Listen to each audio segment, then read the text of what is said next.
Hello, adventurers! My name is Chance, welcome to my Spellbook, and thank you so much for tuning in to the 45th episode of our background series. Today, we're going to be taking a look at the Selesnya Initiate, which is found in the Guildmaster's Guide to Ravnica, and these guys are a bunch of peace-loving hippies.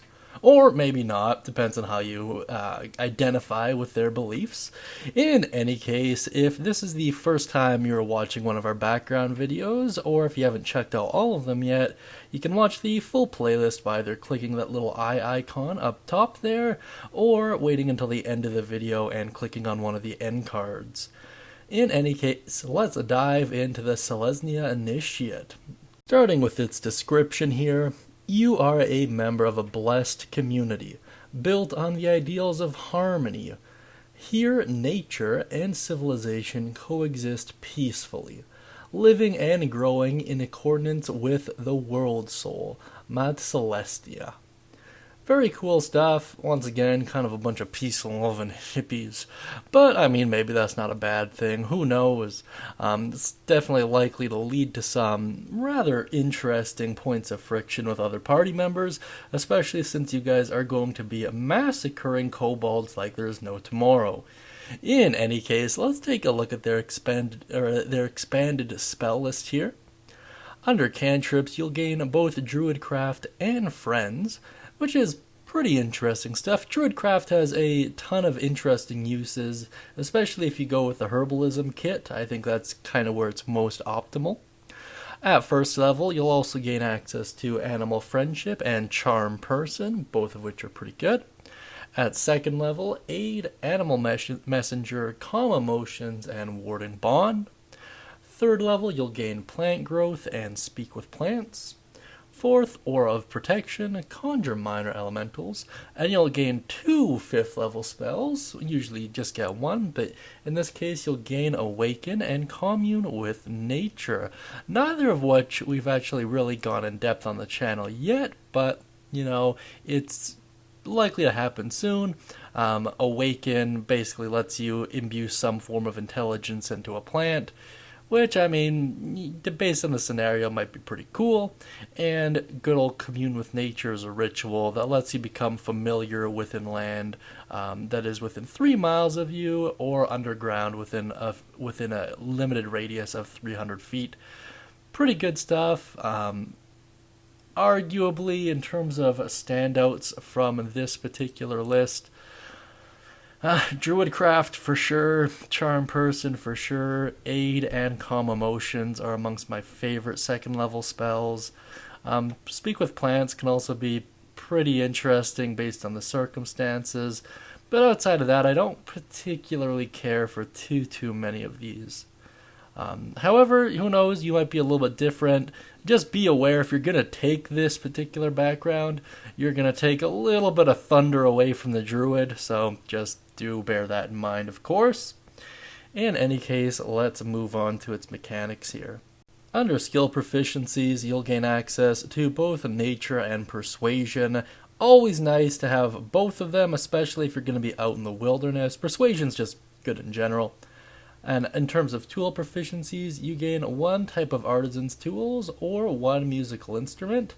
I feel like a lot of people are just going to pick the artisan's tools. I would strongly suggest going with the herbalist kit. Just saying. Under languages, you can choose one of Elvish, Luxodon, or Sylvan.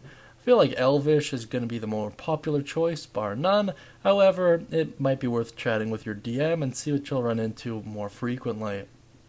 Taking a look at their equipment, you'll gain the Selesnya Insignia, the Healer's Kit, robes, set of common clothes, and a pouch containing 5 GP, which is kind of below the average, but once again, you're a peace-loving hippie, so you don't really have a need for it, I suppose you could say. And I mean, with Druidcraft, yeah, food's kind of a plentiful thing. In any case, let's move on to its feature. This one is called Conclave's Shelter.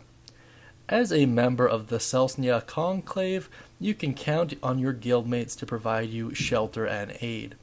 You and your companions can find a place to hide or rest in any Selesnya enclave in the city, unless you have proven to be a danger to them.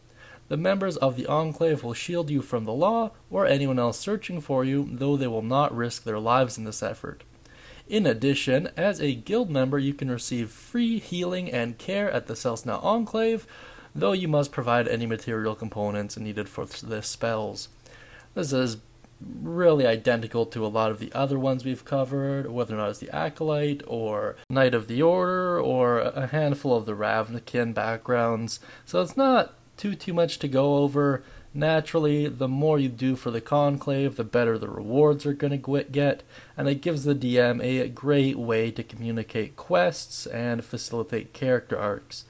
Very cool stuff. However, I don't really know what kind of quest the Selesnya would really do. Maybe like protecting forests and stuff like that. Who knows? It's up to the DM, of course, to work those details out. Now let's move on to some suggested characteristics here. Under personality trait, I went with, I feel the pains and joys of everyone around me, friend or foe. Under ideal, life.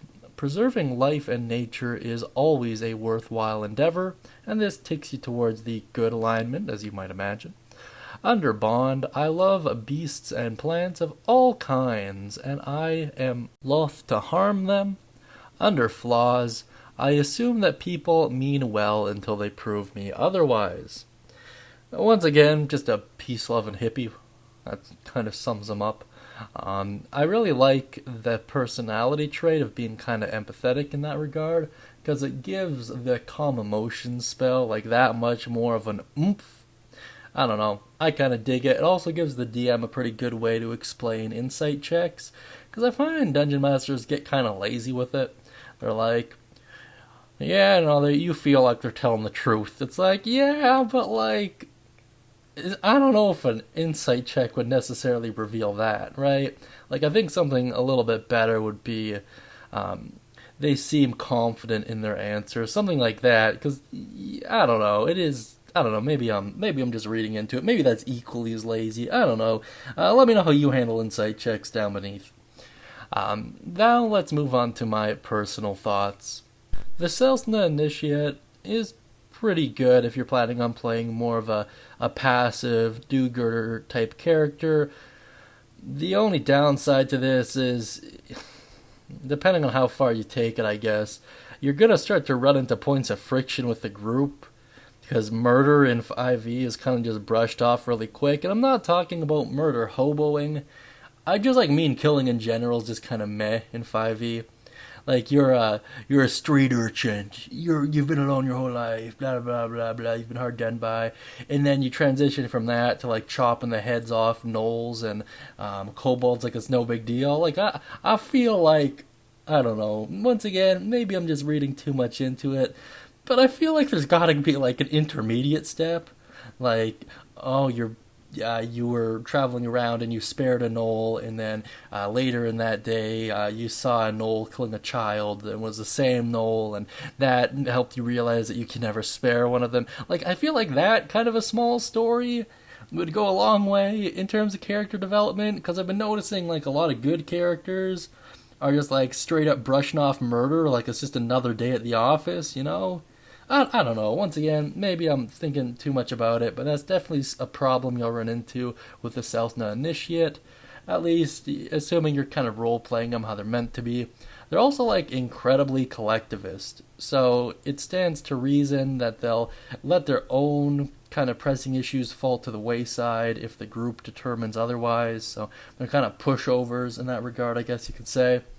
In any case, let me know what you think of the Selesnya Initiate down beneath in the comment section. Be sure to mention any thoughts, questions, comments, or concerns you have regarding them. And of course, if you have any ideas or stories of your own you'd like to include, feel free to drop them down beneath as well. And if you'd like to get access to a free one-shot, please do just use code WELCOME over at the Guild Hall, and it'll be yours. I'll be adding some more relatively soon-ish. I just gotta get done all these videos first. And yeah, that being said, guys, I hope you all have a great day, and as always, happy adventuring. Also, I've been kind of trying to think of what to do next. I think I'm gonna just jam out the feats. I only have 17 left to do from Tasha's Cauldron of Everything. Then I'll just burn through all of the races and then go to classes from there. I'm like trying to finish up this channel, at least to some capacity, relatively quick-ish. So, yeah, I don't know. Let me know if you guys have any ideas down beneath. That being said, see ya. Talk to you soon. Bye.